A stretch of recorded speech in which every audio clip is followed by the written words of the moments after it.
Hey guys, it's Dr. Jindai A. Stafford here, and I am coming to you guys with another video. So if this is your first time here, welcome, welcome. Don't forget to subscribe to my channel so you don't miss any of the other content. Make sure you go back through and watch the videos that I've previously recorded and posted, and welcome. And if you are returning, then hey. So let's go ahead and jump on into it. Today I'm going to be talking about the great organic debate. Now, um, I feel like over the years, there's been more clarity, but there's still a lot of confusion as far as like what terms mean, like when we say that it's natural, 100% organic versus just organic. And so I'm trying to break that down for you guys here today. And then I'm also going to give you a tidbit that I think is um, super helpful when trying to purchase organic because the grocery stores have gotten really slick about mingling the organic with the non-organic, right? And so I'm going to give you a tidbit at the end of this video that's going to help you figure out how you can make the right choices and how you can actually ensure that it is an organic fruit or vegetable that you're picking up, okay? Without further ado, let's go ahead and get started. This is a training that I offer in my program Restore. So you guys are getting just a little tidbit of it here and now. So, all right, conventional. So sometimes conventional is referred to as industrial agricultural or agriculture, excuse me. This describes a system of growing the food that uses technology, synthetic chemicals that helps to increase the yields in which they get. With this type of conventional agriculture, you're going to find that they do something called monocropping, which is where they grow fruits and vegetables in the same plot year after year after year. What that actually does is it strips the nutrients out of the ground. So it doesn't give the earth and the dirt any time to heal and replenish those nutrients that it's just given to the previous crops. And so that's why you're starting to see things like fruits and vegetables don't have the same nutritional value today as they did in like the 1950s, 1960s, right? There was actually a study done, I believe it was in 2012, and this woman did a study where she looked at an apple of today in 2012 to compared to an apple in 1950.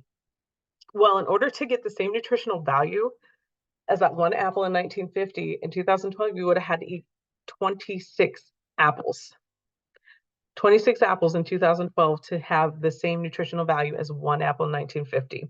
Here we are in 2024. How many apples do you think it takes now? I don't know, but I can definitely say it's probably double that, right? And it's because of conventional agriculture. It's because of the cropping practices. Sorry, I mean, it is crap, but it is because of the monocropping practices that are used in conventional agriculture. The other issue you have is genetically modified organisms known as GMOs.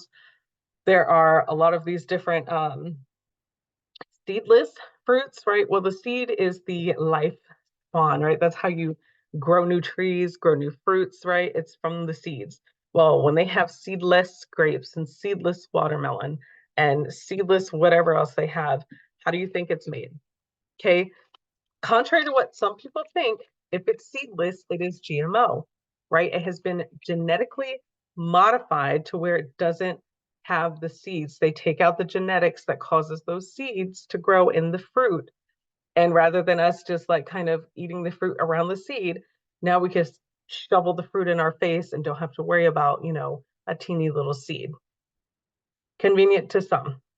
And then you have confined animal feeding operations, the CAFOs, and synthetic chemicals that would target insects and weeds. So when we're talking about confined animal feeding operations, like we'll see things with meat, which I'm not talking about meat today. I'm primarily talking about like fruits and vegetables. But when you see meat, sometimes you'll see chicken or eggs where it's like cage free. And you're like, oh my God, like, yes, that chicken was living its best life. Spoiler alert, okay? Cage free does not mean like cage free is completely different from free range, okay? When you're getting free range, that's when those chickens are out there in the fields, like living their entirely best life that they could. They're roaming around freely, right? Free range makes sense. When it is cage free, okay, it just means like they're not clumped together inside of a cage. Instead, they are clumped together inside of a barn, but they're not in cages. You see what I mean? Very tricky stuff here. So I'm trying to break it down for you guys today. So that's, that's what that means. Again, I'm not going into the meat side of this, but I might do a video on that. And then again, synthetic chemicals that target insects and weeds. You have all these different, excuse me, um, things that are being used on fruits and vegetables being sprayed on because it helps the crops grow to their full maturity and it keeps the bugs from eating the entire crop away. Well, unfortunately, when they take that, they, might rinse maybe the fruits and vegetables off before they put them on the shelves. But here's the issue. When you're spraying that stuff, it's getting in the ground and it's being absorbed in the root, which means it's being absorbed in your fruits and vegetables. Okay. If you want to look up something, there's called the Clean 15 and the Dirty Dozen. That will give you a very good list on, what fruits and vegetables you should try to strive to buy organic because they have, it's usually going to be like your thinner skinned fruits and vegetables, like your apples, just because they get one, the most pesticides sprayed on them. And then two, because they're thinner skinned, it's going to be like all up in that fruit and vegetable. Okay. Moving on, organic. So food produced through more traditional sustainable methods that align with the natural rhythms of the land. Organic regulations prohibit the use of antibiotics. It prohibits hormones, GMOs, and synthetic insecticides and herbicides. Organic methods help to encourage biodiversity through crop rotation and support mineral-rich soils. So when you're doing the crop rotation, that is allowing the previous plot, right, to rest. And then sometimes you have things that can be planted that help to replenish the minerals and nutrients back into the soil, and it doesn't take from it as much. And so I know there were some farmers in Buckingham, they'll like do corn, but then when the corn is gone, they'll plant, I think it's soy. And don't quote me on that because I'm not a farmer. I don't do agricultural nothing. Okay. Outside of this, I don't farm. So I'm not sure if that's what it is, but I know that they are growing something in between time. And so they're not always growing corn there every year. Some years they have like it's a very small plant that just kind of covers the ground and you'll see that for like a year or two, and then you'll see the corn again. So that's the idea of crop rotation. They'll plant the corn somewhere else and give that land time to rest and replenish its minerals and nutrients.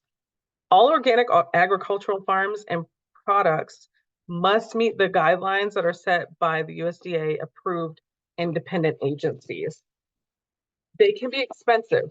So some of these smaller mom and pop farms aren't approved through them. And so you'll see different labelings for them. I'm not sure if I included that or not. I did. I did. Okay, so we'll go over that. All right, so why choose organic? Organic produce may be significantly higher in antioxidants, particularly in terms of polyphenols. Um, that's what helps to protect the body's tissue against oxidative stress and associated pathogens that cause like cancer, coronary heart disease, and inflammation in the body. And then conventionally cultivated products may have up to 4 times more pesticide residue than organic problems, or not than organic produce. I'm sorry, you guys. I was just like forward thinking. I know that there's this new thing called a peel that people are worried about, like this like wax coating. So like apples particularly, and I'm thinking about apples. I guess I want apples. I don't know. But particularly apples. Apples naturally have a wax coating on them, and you can literally, I mean, you can kind of scrape the apple lightly to see it on the skin, but you can rinse it off under warm water for about 30 seconds and it'll come right off. A peel is a kind of chemical preservant that they're putting on these fruits. And I don't know if they're doing it vegetables too. I rinse off everything thoroughly. So just to be sure, because I don't believe everything they tell us. And so just to be on the safe side, I make sure that I, have a standardized practice across the board. But so when we're talking about conventionally cultivated produce and like how it has 4 times more pesticide residue than organic produce. They have things like a peel that, a preservative that they're dipping these fruits and vegetables in to help to preserve them. So, you know, take that information, do with it what you will. Organic foods and practices help to nourish the soil and keep it viable for future harvest. So that's another reason why you want to go organic, because when it's being grown organically, they're doing the practice of crop rotation, and they're making sure that the soil is still rich in nutrients and many minerals, so that when the organic fruits and vegetables are growing, you're going to get the full benefits from them, right? Okay, so here is the breakdown of organic labels in the United States. Okay, so if it says 100% organic, okay, 100% organic, that means the product is completely organic. Okay, completely organic. If the label just says organic on it, the product must be at least 95% organic. Okay, so 95% at least is organic material in the organic label, right? So 100% organic is all organic. Organic means that 95% of it is all organic. Made with organic ingredients, okay? If the label says it's made with organic ingredients, it means that at least 70% of the ingredients in that product are considered organic, okay? When you're getting something and it is labeled made with organic ingredients, just know that at least 70% of that product has been made with products that are considered organic. Okay, they're considered organic. And remember, organic products must be 95% organic. You guys see how I hope you see where I'm going with that, okay? Natural products contain no artificial ingredients or added colors and was minimally processed. So that's what natural means, right? If you have processed, doesn't necessarily mean like they didn't stripped it of all of its nutrients, right? So you can have processed foods. When you have canned corn, that's considered processed because the kernels were taken off the corn and it was put in a can. That is considered a processed food, right? So natural means the product contains no artificial ingredients or added colors, and it was minimally processed, okay? And then you have certified naturally grown. So remember I was talking about the USDA, like having to do the independent studies in order for a farm and the produce to be considered organic. That is pricey, and not all these small family farms can afford that. So that's where you have certified naturally grown. So this is a grassroots labeling movement in the United States for foods that are produced using organic methods, but the farm isn't certified as organic. Okay, so certified naturally grown. Sorry, guys. Okay. Certified naturally grown is used for grassroots, okay? It's a grassroots labeling movement in the United States for foods that are produced using organic methods, but the farm isn't necessarily certified organic, okay?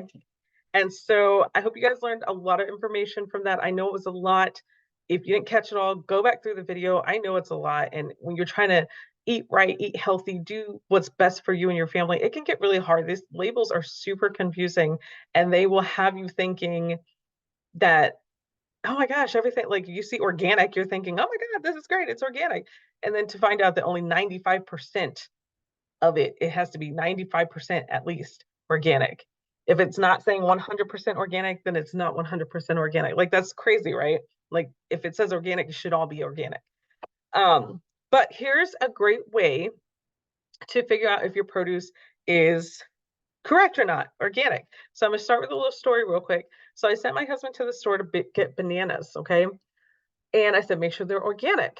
And he came and he was like, okay, I got it. And I told him the trick on how, like, well, I didn't tell him the trick. I just said, make sure they're organic. I feel like my husband hears me talk enough to people that he should know already, but this is where I learned a lesson of don't make the assumptions. If I didn't tell him, then he might not know. So he came home, he was all excited. He's like, okay, I got all this stuff. He's like, oh my gosh, your stuff, just trying to find everything was terrible, blah, blah, blah, whatever. So I go in the bag, I'm like, yes, I get this, and I have my bananas for this. And I look at these bananas and I was like, Jared, what is this? I specifically said if you were going to get anything on that list that was organic, it needed to be the bananas. And he's like, what are you talking about? He's like, I looked at the thing, it said organic bananas. I grabbed the bananas and I went. And I was like, well, what store did you go to? He told me the establishment he went to.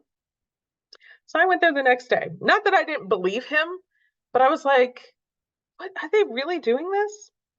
So I went to this establishment, which I'm not going to name. But I went there and I can tell you it's not Walmart. Okay. I don't buy my produce from Walmart. That's a me thing. I don't like Walmart. So it wasn't Walmart, but it was a well-known grocery store. And I went there and I was like, okay, well, let me go because I had to buy the correct bananas, right? And so I went to the store and lo and behold, they had bananas, 59 cents a pound. And then they had right next to it, it said organic bananas, 99 cents a pound, right? And so I'm sitting there looking, and lo and behold, they had organic and conventional bananas kind of mixed in. And like where the label said for organic, it was like like the top, literally the top row. And then everything else was conventional. How did I know this? Right? I know this because there's a trick when you look at the price code. Okay. Please take note of this right here. If you didn't follow nothing else and didn't understand anything else, know this. When you are shopping, the way that you can tell conventional fruits and vegetables from organic fruits and vegetables is the price code. Okay. That would be the little sticker on the fruits and vegetables. If that sticker says something like 4011, right? Or 3962, if that sticker is a 4-digit code starting with a 3 or a 4, it is conventional. It is not organic. If you have a sticker on that fruit or vegetable and it has a 4-digit code, okay, and it starts with the number 3 or 4, it is conventional. It is not organic. You can tell if it's organic because it will have a 5-digit code, for example, 94129, okay? And the 5-digit code will start with the number 9. If you have a fruit or vegetable, it has a 5-digit code on that sticker, and it begins with a 9, it is organic. I have on my Instagram, I know I posted a video of me going through the store and showing it. I don't remember if I have it pinned to the top. If not, I'll have to try and remember to do that. But I go into a store and I show just exactly how they have it set up. And so I've looked at stores since then, and same thing. Like they have gotten really kind of, how am I kind of sneaky? Like, because if you go to certain stores that has like avocado and green beans, this, that, and the third, and they'll have everything out on these shelves and across, and then spread across the bottom will be the prices for everything. And it'll say like green beans, organic green beans, Brussels sprouts, organic Brussels sprouts, this, that, and the third. And then you're looking like, okay, well, I see the different in pricing, but how do I know what's what? Because it's not necessarily labeled. Now you can look at the codes, but see, sometimes they'll have like the code by it. So that's a little tip and trick and tool that I use personally, that I have taught my kids, that I have since that little situation I've taught my husband. So and now I'm teaching you. So that is it for the great organic debate today. I hope you guys learned something. Again, if you are new here, hello, thank you so much for coming on. Make sure that you like the video, comments below, and subscribe so you don't miss any of my other content. And if you are returning, thank you so much. I hope you find this information that I share useful, helpful to your everyday life, and just helping you strive to get to a place of well-being that you want to be at. And again, subscribe to the channel if you haven't already. Make sure you like this video, comment below with your thoughts. What are your thoughts about the whole food labeling in the United States? Like, comment that below, right? Let me know if you learned anything. and I will see you guys later. I hope that you have a wonderful rest of your morning, afternoon, evening, wherever it is you are in the world watching this, and I will see you guys later. Bye.